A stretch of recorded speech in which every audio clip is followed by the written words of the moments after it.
My mother is a monster.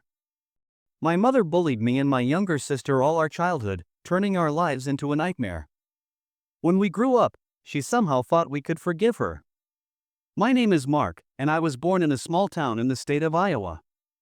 Our town was a typical American small town where time seemed to stand still.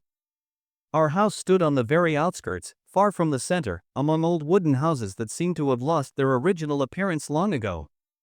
Everything around us was covered in greenery, and endless fields of corn stretched to the horizon, creating a sense of vastness and loneliness at the same time. My father left the family when I was only 3 years old.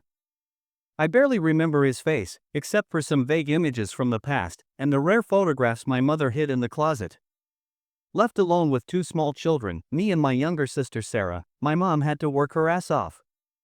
2 jobs, both hard and low-paying, allowed us to make ends meet, but we were still desperately short of money. There were days when the refrigerator was empty and we subsisted on pasta or canned food found in the back of the cupboard. Often we were left alone at home while mom was at work. Sarah, being younger, was always in need of care and attention, which I tried to give her even though I was still a child myself. I remember sitting in the dark room playing with homemade toys or drawing on old newspapers because we had no paper. Sometimes, when we got completely bored, we would go outside and walk around the neighborhood, exploring abandoned barns and old trees growing along the road. The nights were the hardest. Sarah would often wake up from nightmares, and I would sit quietly beside her, stroking her head and whispering words of comfort. At such times I felt like an adult, responsible for her, even though I was just a little boy who wanted warmth and care no less than she did. Our apartment was small and gloomy. The walls were in need of repair, and the furniture was old and shabby. But that wasn't the worst part. The scariest part was what was going on inside our family. Mom would often come home drunk or on drugs. She would yell at us, hit us, sometimes even throw things. Sarah would cry every night and I would try to comfort her, even though I was scared to death myself. I remember one time my mom came home late at night. She was so drunk she could barely stand on her feet. She started yelling at me, accusing me of breaking her favorite vase, even though I hadn't. Her voice was getting louder and sharper, and I could feel my heart starting to pound frantically in my chest. Then she grabbed my arm, her fingers digging into my skin, leaving red marks. She dragged me across the house and I tried to resist, but I was too weak. When we reached the bathroom, she abruptly opened the door and pushed me inside. I fell to my knees, hitting the tile floor. Mom turned to the sink and opened the cold water faucet. I heard the water hissing as it whipped from the faucet and felt a chill run down my back. Then she grabbed my hair and put my head under the icy water. The water was icy cold, and I choked, trying to breathe. My lungs burned like someone had burned them from the inside out. My eyes were watering with pain, and I could barely see through the fog that enveloped me. I tried to pull away, but her grip was ironclad. Time slowed, and every second seemed like an eternity. I felt my body begin to lose strength as my consciousness faded into darkness. I thought I was going to die here, in this cold water, with no one coming to help me. Finally, she let go of me. I fell to the floor, coughing and gasping. Water ran down my face, mixing with my tears. I lay there, shaking and weak, unable to get up. At that moment, I hated her with all my soul. Hated her for what she had done to me, for turning my life into a nightmare. Sarah came over to me and hugged me. Her small hands were shaking and tears were running down her cheeks. "It's going to be okay," she whispered, though she didn't believe it herself. At school, I was withdrawn and silent. The school corridors seemed foreign and cold, and the children laughing and running around were strangers I had nothing in common with. No one knew what was going on at my house, and I didn't tell anyone. The fear of losing what little I had left, my family, even as it was, paralyzed me. I was afraid that if anyone found out the truth, I would be taken away from my family and sent to an orphanage. The thought was unbearable for me, so I tried to stay away from other kids and teachers. I avoided socializing, trying to stay inconspicuous so no one would ask too many questions. The only place where I really felt safe was the school library. This little corner of the world filled with books became my sanctuary. I spent all my lunch breaks there, hiding between the dusty shelves and immersing myself in the worlds created by the authors. Books were my only friends. They helped me forget reality, allowing me to escape to a place where there was no screaming, no pain, no fear. I read everything: adventures, fiction, detectives, any story that could distract me from the harsh reality. Sometimes I imagined that I was a character in one of these books, that my life was just a plot that could be changed with a turn of a page.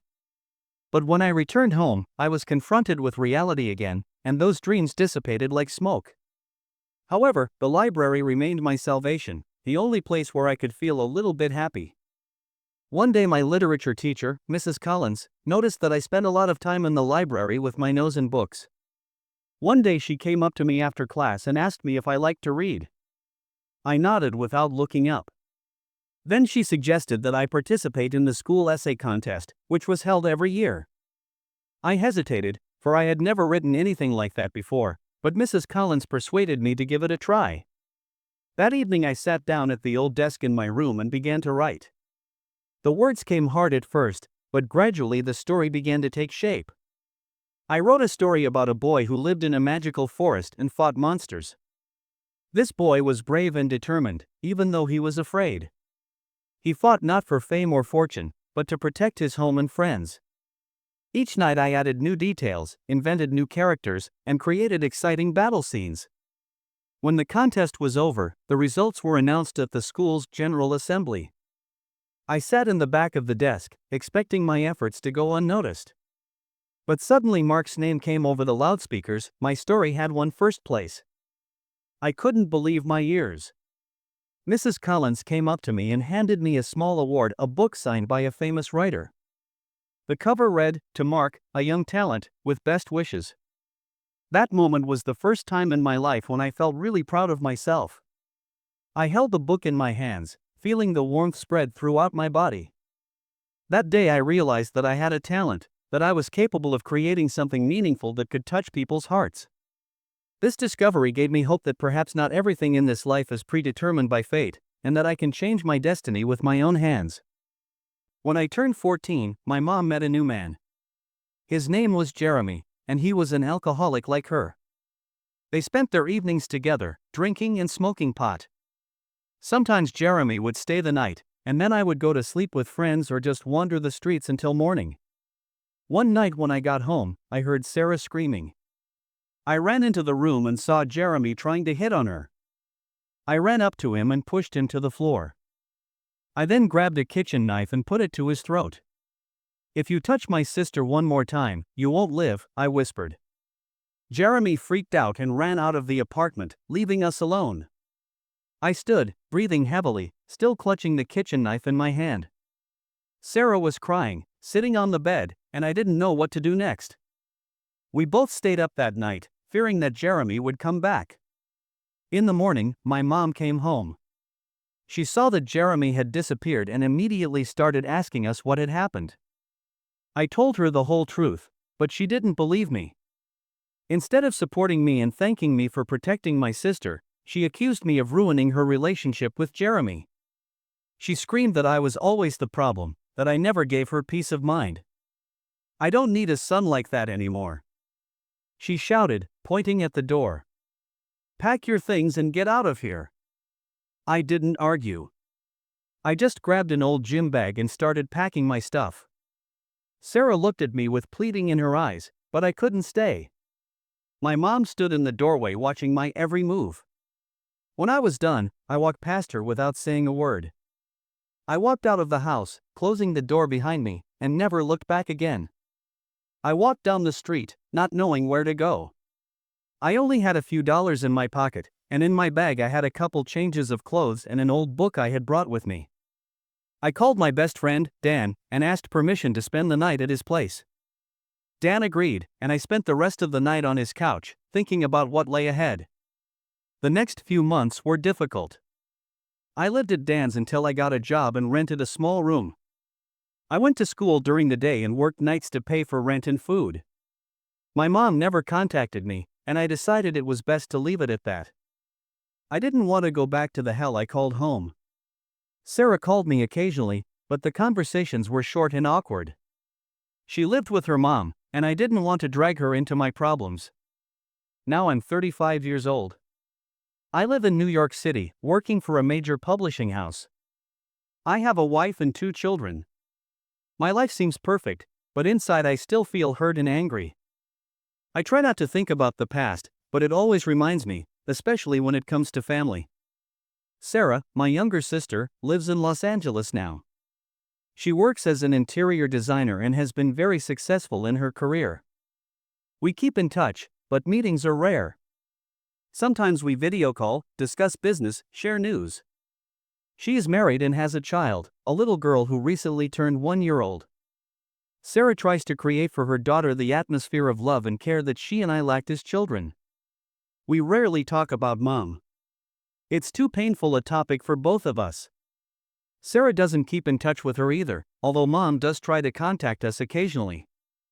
A few years ago, she wrote a letter apologizing and wanting to mend the relationship. But neither Sarah nor I responded. We decided that the past should stay in the past.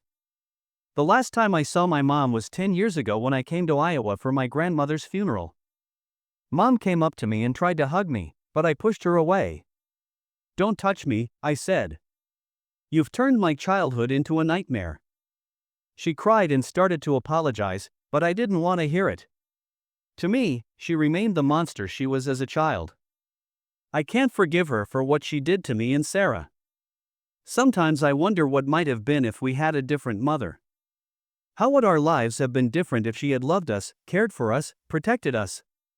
Perhaps I wouldn't have grown up so withdrawn and distrustful. Perhaps Sarah wouldn't have suffered nightmares or sought comfort in other people's arms.